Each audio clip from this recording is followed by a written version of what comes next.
Today, I'll show you how to create a gang sheet on our website. As you can see on the right side, you can open a page with your desired dimensions. Here you can adjust the quantity. Once we've selected one, we click the blue button below. From here, click Upload Image to upload your design. If your design has a background, you can remove it using the Remove Background option. Then click Apply and adjust the size of your design. To duplicate the design, use the Duplicate button as many times as needed. If you want to upload another design, click Upload Image again. Resize it and duplicate it as well.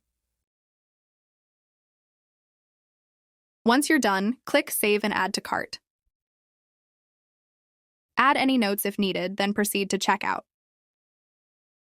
On the checkout page, you'll see your uploaded designs on the right and the form to fill out your details on the left.